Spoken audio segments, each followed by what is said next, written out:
ಓಂ ಶ್ರೀ ಗುರುಭ್ಯೋ ನಮಃ. ಫ್ರೆಂಡ್ಸ್, ಎಲ್ಲರಿಗೂ ನಮಸ್ಕಾರ. ಪ್ರೀತಿಯ ಮೇಷರಾಶಿಯವರೇ, ಈ ಬ್ರಹ್ಮಾಂಡದಲ್ಲಿ ಕೆಲವರು ಸಾಮಾನ್ಯರಾಗಿರಲ್ಲ. ಅವರ ಜೀವನದಲ್ಲಿ ನಡೆಯುವ ಘಟನೆಗಳು ಕೂಡ ಸಾಮಾನ್ಯವಾಗಿರಲ್ಲ. ನೀವು ಅಂತಹ ವಿಶೇಷ ಆತ್ಮಗಳಲ್ಲಿ ಒಬ್ಬರು. ನಿಮ್ಮ ಜೀವನದಲ್ಲಿ ಈಗ ಆರಂಭವಾಗಲಿರುವ ಸಮಯ ಅತ್ಯಂತ ವಿಚಿತ್ರ ಮತ್ತು ಅದ್ಭುತವಾಗಿರುತ್ತೆ. ಯಾಕೆಂದರೆ ಈ ದಿನಗಳಲ್ಲಿ ನಿಮ್ಮ ರಾಶಿಯಲ್ಲಿ ಒಂದು ರಹಸ್ಯ ಬದಲಾವಣೆ ಆಗ್ತಾ ಇದೆ. ಈ ಬದಲಾವಣೆ ನಿಮ್ಮ ಭಾಗ್ಯವನ್ನು ಸಂಪೂರ್ಣವಾಗಿ ತಿರುವು ಮಾಡಬಹುದು. ನೀವು ಇದುವರೆಗೆ ಅನುಭವಿಸಿದ ಕಷ್ಟಗಳು, ನೋವುಗಳು, ನಿರಾಸೆಗಳು ಇವೆಲ್ಲವೂ ಈಗ ಕೊನೆಯಾಗಲಿವೆ. ಆದರೆ ಅದಕ್ಕಿಂತ ಮುಂಚೆ ಒಂದು ದೊಡ್ಡ ಪರೀಕ್ಷೆ ನಿಮ್ಮ ಮುಂದೆ ಬರುತ್ತೆ. ಈ ಪರೀಕ್ಷೆಯಲ್ಲಿ ನೀವು ತೆಗೆದುಕೊಳ್ಳುವ ಒಂದು ನಿರ್ಧಾರವೇ ನಿಮ್ಮ ಮುಂದಿನ ಜೀವನವನ್ನು ನಿರ್ಧರಿಸುತ್ತೆ. ಗಮನಿಸಿ, ನಿಮ್ಮ ಸುತ್ತಲೂ ಇರುವ ಕೆಲವರು ನಿಮ್ಮ ಯಶಸ್ಸನ್ನು ನೋಡಲು ಇಷ್ಟಪಡೋದಿಲ್ಲ. ಅವರು ನಿಮ್ಮ ಯಶಸ್ಸನ್ನು ನೋಡೋದಕ್ಕೆ ಇಷ್ಟಪಡೋದಿಲ್ಲ. ಅವರು ನಗು ಮುಖದಲ್ಲಿ ನಿಮ್ಮ ಜೊತೆ ಇರ್ತಾರೆ, ಆದರೆ ಒಳಗೆ ಅವರು ನಿಮ್ಮ ವಿರುದ್ಧ ಯೋಚನೆ ಮಾಡ್ತಿರ್ತಾರೆ. ನೀವು ಈ ಸಮಯದಲ್ಲಿ ಯಾರನ್ನೂ ಅಂಧವಾಗಿ ನಂಬಬಾರದು. ವಿಶೇಷವಾಗಿ ನಿಮ್ಮ ಹತ್ತಿರದ ವ್ಯಕ್ತಿಗಳಲ್ಲಿ ಒಬ್ಬರು ನಿಮಗೆ ಮೋಸ ಮಾಡುವ ಸಾಧ್ಯತೆ ಇದೆ. ಆದರೆ ಹೆದರಬೇಡಿ, ಯಾಕೆಂದರೆ ನಿಮ್ಮ ಮೇಲೆ ದೇವರ ಕೃಪೆ ಇದೆ. ನೀವು ಎಷ್ಟು ಜಾರಿ ಬಿದ್ದರೂ ಮತ್ತೆ ಎದ್ದುಕೊಳ್ಳುವ ಶಕ್ತಿ ನಿಮಗಿದೆ.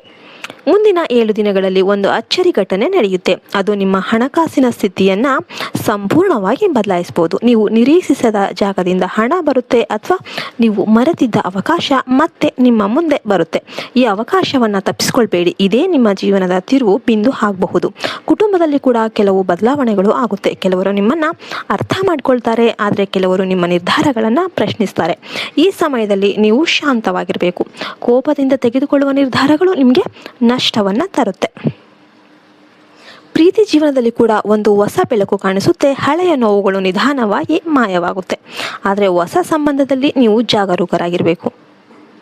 ಎಲ್ಲರಿಗೂ ನಿಮ್ಮ ಹೃದಯವನ್ನು ತಕ್ಷಣ ತೆರೆದಿಡಬೇಡಿ. ನಿಮ್ಮ ಆರೋಗ್ಯದ ವಿಷಯದಲ್ಲಿ ಸ್ವಲ್ಪ ಗಮನ ಕೊಡಬೇಕು. ದೇಹ ಕೊಡುವ ಸಣ್ಣ ಸೂಚನೆಗಳನ್ನು ನಿರ್ಲಕ್ಷ್ಯ ಮಾಡಬೇಡಿ, ಇಲ್ಲವಾದರೆ ಅದು ದೊಡ್ಡ ಸಮಸ್ಯೆಯಾಗಿ ಮಾರ್ಪಾಡು ಆಗಬಹುದು. ಈ ಸಮಯದಲ್ಲಿ ಬೆಳಿಗ್ಗೆ ಎದ್ದ ಕೂಡಲೇ ಒಂದು ಸಣ್ಣ ಪ್ರಾರ್ಥನೆ ಮಾಡುವ ಅಭ್ಯಾಸ ಇಟ್ಕೊಳ್ಳಿ. ಇದು ನಿಮ್ಮ ಮನಸ್ಸಿಗೆ ಶಾಂತಿ ನೀಡುತ್ತೆ ಮತ್ತು ನಿಮ್ಮ ಆತ್ಮವಿಶ್ವಾಸವನ್ನು ಹೆಚ್ಚಿಸುತ್ತೆ. ವಿಶೇಷವಾಗಿ ಮಂಗಳವಾರದಂದು ಹನುಮಂತನ ಆರಾಧನೆ ಮಾಡಿದರೆ ನಿಮ್ಮ ಎಲ್ಲ ಅಡೆತಡೆಗಳು ನಿಧಾನವಾಗಿ ದೂರವಾಗುತ್ತೆ. ನೀವು ಬಯಸಿದ ಕೆಲಸಗಳು ಒಂದೊಂದಾಗಿ ಸಿದ್ಧವಾಗುತ್ತೆ. ನಿಮ್ಮ ಕನಸುಗಳು ಈಗ ನಿಜವಾಗುವ ಹಂತಕ್ಕೆ ಬರ್ತಾ ಇವೆ. ಆದರೆ ಒಂದು ವಿಷಯ ಮರಿಬೇಡಿ, ಯಶಸ್ಸು ಸಿಗೋದಕ್ಕೆ ಮುಂಚೆ ಯಾವಾಗಲೂ ಒಂದು ಪರೀಕ್ಷೆ ಬರುತ್ತೆ. ಆ ಪರೀಕ್ಷೆಯಲ್ಲಿ ನೀವು ಧೈರ್ಯದಿಂದ ನಿಲ್ಲಬೇಕು. ನಿಮ್ಮ ಒಳಗಿನ ಶಕ್ತಿಯನ್ನು ನಂಬಬೇಕು. ಯಾಕೆಂದರೆ ನೀವು ಸಾಮಾನ್ಯ ವ್ಯಕ್ತಿಯಲ್ಲ. ನಿಮ್ಮೊಳಗೆ ಒಂದು ಅಸಾಧಾರಣ ಶಕ್ತಿ ಇದೆ. ಅದನ್ನು ಸರಿಯಾದ ಸಮಯದಲ್ಲಿ ಬಳಸಿದರೆ ನೀವು ಯಾರೂ ಊಹಿಸದ ಮಟ್ಟಕ್ಕೆ ಬೆಳಿಬಹುದು. ಈ ಸಮಯದಲ್ಲಿ ನೀವು ಮಾಡಿದ ಒಂದು ಸಣ್ಣ ಸಹಾಯ ಕೂಡ ನಿಮ್ಮ ಭವಿಷ್ಯದಲ್ಲಿ ದೊಡ್ಡ ಫಲವನ್ನು ನೀಡುತ್ತೆ. ಆದ್ದರಿಂದ ಸಾಧ್ಯವಾದಷ್ಟು ಒಳ್ಳೆಯ ಕೆಲಸಗಳನ್ನು ಮಾಡಿ, ದಾನ ಧರ್ಮಗಳಲ್ಲಿ ಭಾಗವಹಿಸಿ. ಇದು ನಿಮ್ಮ ಭಾಗ್ಯವನ್ನು ಇನ್ನಷ್ಟು ಬಲಪಡಿಸುತ್ತೆ. ಕೊನೆಗೆ ಒಂದು ರಹಸ್ಯ ಸಂಕೇತ. ನೀವು ಇತ್ತೀಚೆಗೆ ನೋಡುತ್ತಿರುವ ಕೆಲವು ಸಂಖ್ಯೆಗಳು, ಕನಸುಗಳು ಇವೆಲ್ಲವೂ ನಿಮ್ಮ ಜೀವನದಲ್ಲಿ ನಡೆಯಲಿರುವ ಬದಲಾವಣೆಯ ಸೂಚನೆಗಳು. ಅವನ್ನು ನಿರ್ಲಕ್ಷ್ಯ ಮಾಡಬೇಡಿ. ಅವು ನಿಮ್ಮನ್ನು ಸರಿಯಾದ ದಾರಿಗೆ ತೆಗೆದುಕೊಂಡು ಹೋಗುತ್ತೆ. ಮೇಷರಾಶಿಯವರೇ, ನಿಮ್ಮ ಸಮಯ ಈಗ ಶುರುವಾಗ್ತಾ ಇದೆ. ಸಿದ್ಧರಾಗಿ ನಿಮ್ಮ ಜೀವನದಲ್ಲಿ ನಡೆಯಲಿರುವ ಅದ್ಭುತಗಳಿಗೆ. ನೀವು ವಿಡಿಯೋ ಇಷ್ಟ ಆಯ್ತಂದರೆ ವಿಡಿಯೋಗೆ ಒಂದು ಲೈಕ್ ಕೊಟ್ಟು ಜೈ ಶ್ರೀರಾಮ್ ಅಂತ ಕಮೆಂಟ್ ಮಾಡಿ. ಈ 7 ದಿನಗಳಲ್ಲಿ ನಿಮ್ಮ ಮನೆಯ ಸುತ್ತಲೂ ನಾಗದೇವತೆಗಳು ಓಡಾಡುವ ಸಂಭವ ಇರುತ್ತೆ. ಆದರೆ ಯಾವುದೇ ಕಾರಣಕ್ಕೂ ಹಾನಿ ಮಾಡೋದಕ್ಕೆ ಹೋಗಬೇಡಿ. ಇದರಿಂದ ನಿಮ್ಮ ಬಲ ಅನ್ನೋದು, ನಿಮ್ಮ ಭಾಗ್ಯ ಅನ್ನೋದು ಹೆಚ್ಚಾಗುತ್ತೆ. ಎಲ್ಲರೂ ಕೂಡ ಓಂ ನಾಗದೇವಾಯ ನಮಃ ಅಂತ ಕಮೆಂಟ್ ಮಾಡಿ. ವಿಡಿಯೋಗೆ ಒಂದು ಲೈಕ್ ಕೊಡಿ. ಜೈ ಹಿಂದ್, ಜೈ ಭಾರತ್ ಮಾತೆ. ಹರಿ ಓಂ ತತ್ಸತ್. ಸರ್ವೇ ಜನೋ ಸುಖಿನೋ ಭವಂತು.